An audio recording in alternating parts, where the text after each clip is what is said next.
उसका सीट का बगल में एक पिस्टल रखा हुआ था। हम अकेले थे।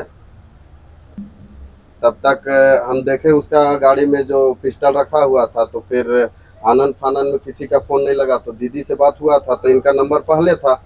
उनका उनका उनका नाम निशा दी का नाम, कृष्णा नायक का नाम लेके वो हीरो बन रहा है, फेमस होना चाह रहा है।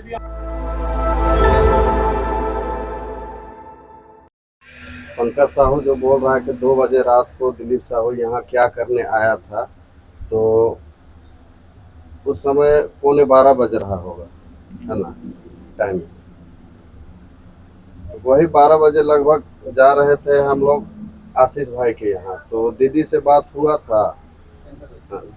हुआ था कि हम लोग आ रहे हैं, सो रात हो जाएगा, एक बहन को छोड़ना है, एक बच्ची है उसको छोड़ देना है। तो हम बोले ठीक है, हम रिटर्न आशीष भाई के यहाँ से जाएंगे तो लेते हुए जाएंगे, रिटर्न छोड़ देंगे। तब तक बात हुआ तो हम गए यहाँ नवाडी में मंदिर है, जो बजरंगबली मंदिर है, उसमें मोड़ है। मोड़ के पास मेरा गाड़ी जाके रुकता है, देखते हैं कि गाड़ी उधर से आ रहा है। वो रोक दिया, तो रोकने के बाद वो गाड़ी को बंद कर दिया, लाइट वाइट ऑफ कर दिया। हम अपना गाड़ी से उतरे, उसके बाद गए तो वहाँ देखे एक लालू गोप नामक व्यक्ति बैठा हुआ है, जिनको हम पहचानते हैं, जितेंद्र साहू से वो रहते हैं, उनके साथ बैठना उठना भी मेरा हुआ है। तो भाई देखे कौन है, तो देखे तो फिर अपना लड़का निकल गया, वो मेरा खुद का मेहमान भी है। उनकी जो अपनी फुआ है वो मेरी अपनी मामी है। तो हम बोले कि बाबू गाड़ी साइड कर दो, पीछे काफ़ी जगह है। तो बोला कि मेरा गाड़ी पिठोरिया में कोई बैक नहीं करा सकता है। हम बोले हम लोग रिश्तेदार हैं, पागल जैसा नशा में अगर हो तो तुम अपना माँ को फ़ोन लगाओ और पूछो कि इस नाम का व्यक्ति है, इनको जानते हैं। तो फ़ोन भी लगाया अपनी माँ को, बात किया। बात करने के बाद बोला कि हाँ बाबू है। उसके बावजूद भी उसका सीट का बगल में एक पिस्टल रखा हुआ था। हम अकेले थे। तब तक और 2-4 लड़के आते हैं, उसके बाद बोलते हैं क्या हुआ, तो कुछ नहीं। बोला कि गाड़ी साइड नहीं कर रहा है। हम बोले भाई देखो, पीछे लगभग 20 मीटर तक दाहिना साइड में गड्ढा है और बायां साइड में घर है, तो आदमी कहाँ ले जाएगा बताइए। तब तक हम देखे उसका गाड़ी में जो पिस्टल रखा हुआ था, तो फिर आनन फानन में किसी का फ़ोन नहीं लगा, तो दीदी से बात हुआ था, तो इनका नंबर पहले था। इनसे हम बात किए कि ऐसा ऐसा बात है दी, मेरा गाड़ी को रोक लिया गया है और नहीं जाने दिया जा रहा है। तब तक पीछे से और गाड़ी आते हैं, जो कि शादी में आए हुए थे वो गाड़ी।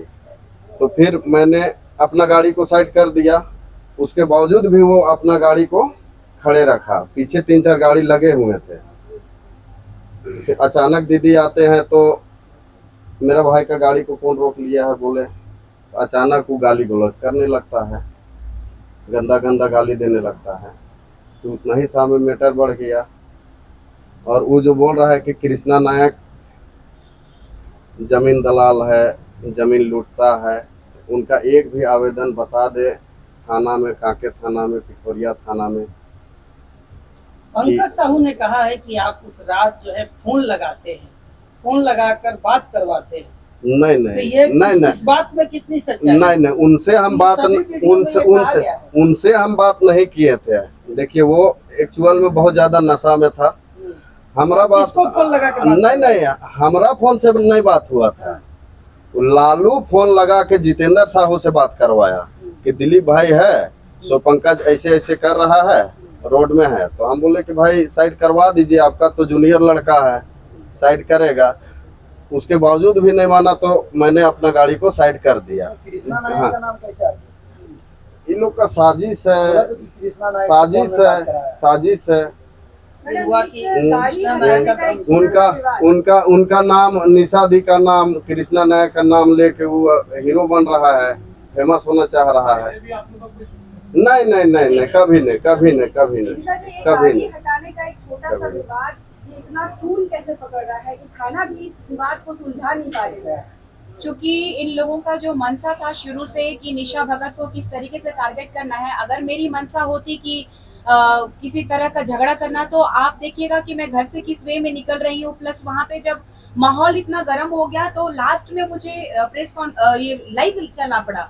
लाइव नहीं जाती तो शायद मैं इन लोगों को बता भी नहीं पाती कि मेरे साथ घटना क्या घटा, क्योंकि ये लोग पहले से रिकॉर्ड करने वाले लोग 4-5 लड़के लोग थे। हमारी तरफ से 3 लोग थे, एक लड़की जो कर की आरती सिंह, और उन्हीं को छोड़ने के लिए, उसी बच्ची को छोड़ने के लिए मैंने भाई को इंसिस्ट किया था कि भाई इधर आ रहे हैं आप तो उनको छोड़ दीजिएगा।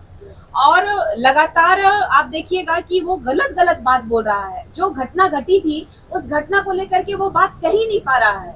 और अगर ये लोग सच्चाई में होते तो शायद वो लोग मैदान छोड़ करके नहीं भागते। मैंने तो प्रशासन को बुलाया था, आधी रात में प्रशासन के यहाँ मैं पहुंचती हूँ, और वहां पे देखिए जैसे जितेंद्र साहू का नाम लिया गया, अगर ये लोग सच्चाई में होते, ये लोग गुंडा नहीं होते और ये लोग जमीन दलाल नहीं होते, अगर ये लोग पहले से प्लान नहीं करते तो जितेंद्र साहू लोगों को, जो कि 20 से 25 लोगों को मेरे घर पे लेकर के आया था कि केस को नहीं करने के लिए, उनकी माताजी भी पहुंची थी। किनकी माताजी?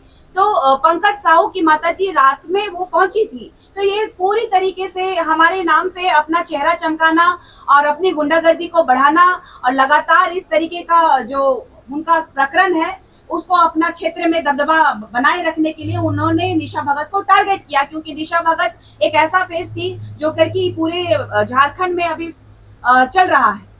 और आप बताइए कि पिछले 1.5-2 सालों से लगातार मेरे ऊपर एलिगेशन लगाता है लोग। कभी सुषमा बढ़ाई के लगा देती है दे व्यापार का, तो कभी बेटी बेचवा कर देता है, तो कभी आम सप्लायर कर देता है, तो फलाना चिलाना जमीन दलाल कह देता है, और तरह तरह का ये लोग एलिगेशन लगा रहे ताकि अब मेरी जो लड़ाई है वो स्टॉप हो जाए। और अपना नाम चमकाने के लिए लोग जो है, अपनी गुंडागर्दी चमकाने के लिए, अपनी रंगदारी चमकाने के लिए लोगों ने जो प्रकरण किया था यही दिख रहा है। अगर ये लोग सच में सच्चाई में होते तो पीछे से गाड़ी उनकी नहीं भागती। आप पुलिस प्रशासन अच्छे से जांच करे तो इसमें पूरा दूध का दूध पानी हो जाएगा कि ना ही इसमें कृष्णा नायक का इन्वॉल्वमेंस है, ना ही मेरा इन्वॉल्वमेंस रहा। मुझे वहां पे गांव की बात थी, गांव घर में लोग एक दूसरे की मदद करते हैं, चाहे किसी भी समुदाय का हो। और हमारे गांव घर के लोग इतने अच्छे हैं कि कभी वहां सब्जी उगाने वाले किसान परिवार से सब लोग हैं, कभी सब्जी पहुंचाते हैं, कभी कोई समस्या होती है तो आपसी हम लोग बातचीत करते हैं। लेकिन कहीं ना कहीं गाँव में फ्रिक्शन डलवाने का इन लोगों का मुद्दा जो दिख रहा है, एक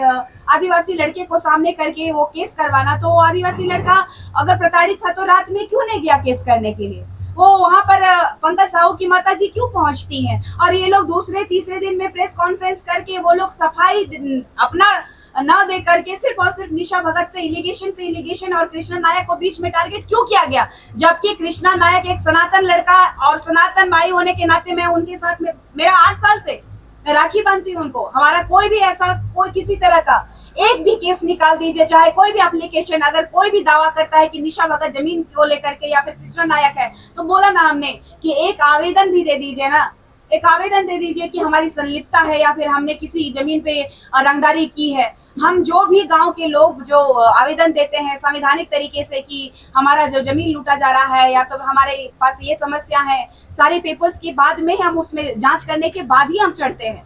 तो कहाँ यहाँ दिख रहा है? पंकज साहू का ये आरोप है मैडम कि मैनेज करने के लिए 2 लाख रुपए का आप मांग किए थे। ये जो आरोप लगा रहा है कि एक महिला का शीशा लेदर करना, सोशल मीडिया में प्रेस कॉन्फ्रेंस करके मेरे ऊपर केस करता अगर मैं गलत थी। थाना तो किसी का, ना मेरा बाप का है ना किसी का है, तो थाना तो सबके लिए है। संवैधानिक प्रक्रिया तो पूरे भारतवर्ष में सभी धर्मों को मानने वाले लोगों के लिए है, तो संवैधानिक प्रक्रिया में जाना चाहिए था। हमारा जो लाइव आया उसके बाद में हमने कोई ऐसी प्रतिक्रिया और गंदी शब्द का प्रयोग नहीं किया।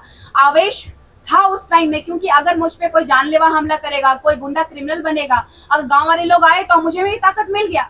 गांव वालों के सामने ये घटना घटा है और गांव वालों ने भी ये कहा कि निशा दीदी के बारे में ऐसा ना कहिए। और निशा दीदी पे हावी जब हो रहा था उस टाइम में गांव वाला लोग उन पे चढ़ाई किया, प्रशासन आने वाला था, तब इन लोगों ने अपने आप को